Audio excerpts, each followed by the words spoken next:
adjoint. Ya, jadi sebarang matrik itu punya matrik lain yang kita bisa bentuk ya berdasarkan nilai kofaktornya dinamakan matrik kofaktor. Ya, jadi ini adalah matrik kofaktor dari matrik A tadi.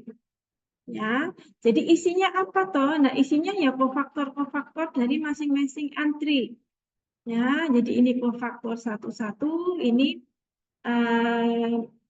ya, ini kofaktor dari entry A11 ya, ini kofaktor dari entry A12 dan seterusnya. Nah, kemudian jika matrik ini ya, jika matrik kofaktor ini kita transpose ya, kita transpose berarti yang C12 ini menjadi ada di baris kedua ya. Jadi ini ya, jadi ini matriks kofaktor, kemudian saya transpose. Ditranspose kan berarti kita mengubah ya posisi dari baris menjadi posisi kolom.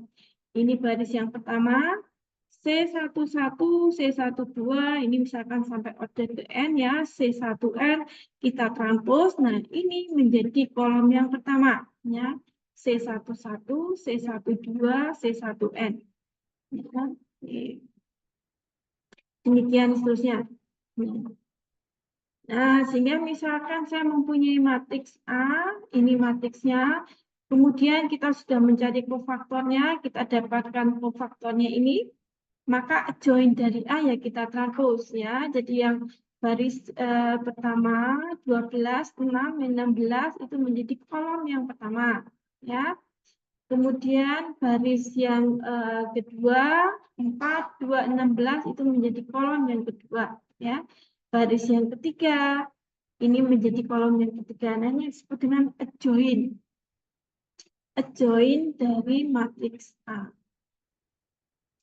Nah, ini manfaatnya untuk apa? Nah, manfaatnya salah satu dari kita mengetahui adjoint adalah kita bisa mencari inverse matriks dengan menggunakan adjoint dan determinan. Ya, jadi A inverse ya, matrik inverse dari A itu kita bisa cari dengan 1/determinan A dikalikan adjoint dari A. Misalkan ini contohnya belum keluar. Nah, ini. Misalkan saya mempunyai perkalian matriks seperti ini, ya, matrik yang di depan ini saya kalikan dengan matriks B, hasilnya adalah matrik yang berupa vektor, ya. Yang ditanyakan, nah matrik B ini apa? Ya, matrik B ini apa?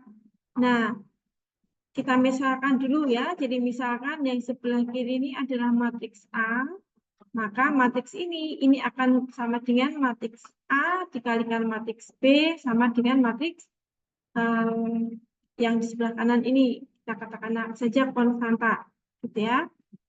Nah, maka untuk mencari matrik B bagaimana? Nah, untuk mencari matrik B, ya, itu kita kalikan matrik konstanta ini dengan inverse dari matrik yang dikalikan dengan B tadi. Jadi kalau ini matriks A, kita umpamakan ini matriks A, kemudian ini dikalikan dengan matriks B, oke, diperoleh matriks C, gitu ya. Nah, maka kita bisa mencari matriks B dengan cara mencari inverse dari matriks A, kemudian kita kalikan dengan matriks C. Kalau misalkan seperti ini bisa nggak saya balik C dikalikan A inverse, bukan A inverse kali C, tapi C dikalikan A inverse. Bisa nggak ini? Tidak bisa ya. Kenapa tidak bisa? Tidak, bukan berbeda, tapi tidak sesuai ya.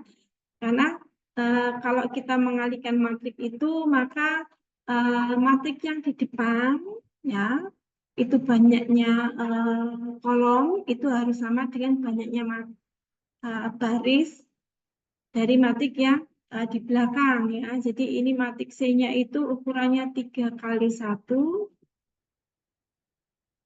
Nah, matrik A-nya berukuran 3x3 ini tidak bisa dikalikan. Ya, ini tidak bisa ini, gitu ya. Yang bisa ini jadi B sama dengan matrik A inverse ya, yang ini ya, dikalikan C karena matrik A inverse-nya 3 kali 3 gitu ya, matrik A inverse 3 kali 3, C-nya matrik berukuran 3 kali 1, itu C ya, 3 kali 1. Nah, ini bisa dikalikan ya, karena ini sama. Dan hasilnya adalah matrik berukuran 3 kali 1. Nah, ini contoh bagaimana kita memanfaatkan matrik inverse ya. Oke, jadi matrik A ini kita cari inverse-nya. Nah, ini salah satunya adalah dengan mencari kofaktornya. Ini dapat dari mana? Nah, ini kan soal yang ini ya. Soal yang ini ya. Nah, hanya kan ini. Nah, ini kalian bisa cari kofaktornya ya. Ini sudah dicari kofaktornya, didapatkan matrik kofaktornya ini. Kemudian dari matrik kofaktor ini kita cari adjoin-nya. Nah, adjoin itu kita transpose ya. Jadi ini ditranspose. Kemudian kita cari inverse-nya 1 per determinan dikalikan adjoin. Nah, ini ternyata determinan dari matrik A ini saya cari dengan memanfaatkan apa ini?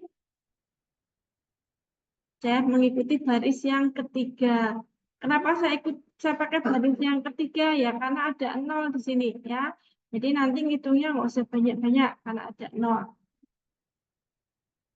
Ini sambil mengingat kembali ya, maka determinan dari matrik A itu saya akan mengalihkan entry yang ini dengan apa? Dengan minornya. Minornya itu mana? Minornya adalah determinan matrik tersisa ini. Nah, determinan dari ini. Ini minor dari entry yang saya buletin 1 ini. Dan ini kalau kofaktor, kalau ini minor, kalau kofaktornya positif atau negatif. Nah, kalau positif negatif kita lihat aja. 2 ini positif, 1 ini negatif, ini berarti positif, berarti satunya ini positif. Dikalikan determinannya berapa? Ya, karena hanya 2 kali 2 ya 5 kali 3, 15 dikurangi 6, 9. Nah, dapatkan angka 9. Sesudah itu 0. Nah, kalau 0 ya tidak usah dihitung kan. Makanya saya pilih baris yang ketiga. Karena apa ya? Karena ini 0, tidak usah hitung. Nah, tinggallah kemudian entry yang ini, yang 8 ini ya. Yang ada di baris ketiga, kolom ketiga. Dikalikan minornya. Dikalikan faktor ya. Kita cari minornya dulu ya. Nah, minornya adalah 2 dikalikan 2. 4 dikurangi 5 min 1 ya. Kofaktornya positif apa negatif? Dari minor. Karena ini positif, negatif positif berarti positif. Berarti ini positif 8. Kalikan min 1. Hasilnya kok min ya? Karena memang determinannya minornya min ya. Sehingga didapatkan 1. Maka kita lihat. Nah, ternyata mencari inverse-nya ya, tinggal 1 dibagi 1, tetap 1. Nah, inilah inverse-nya. Nah, itu baru mencari inverse, belum menyelesaikan masalah. Masalahnya tadi itu, berapakah matriks B? Nah, matriks B kita cari dengan inverse dari matrik A dikalikan konstanta ya, yang di sebelah matriks sebelah kanan sama dengan tadi. Nah, kita kalikan di sini ya. Ini ada inverse-nya. Nah, ini saya juga mengingatkan kembali bagaimana mengalihkan matriks ya. Untuk mendapatkan nilai pada baris yang pertama, saya kalikan baris yang pertama matrik A inverse ini dengan matrik ini vektor kolom ini ya. Jadi 16 dikalikan 3, 48. Kemudian min 5 dikalikan min 40 dikalikan 5 min 200. 9 dikalikan 17 jadi 153. Ini kalau dijumlahkan hasilnya 1 ya. Kemudian yang bawah ya, ini kita kalikan ya. Hasilnya ini. Ya, berarti matriks B yang dicari adalah ini.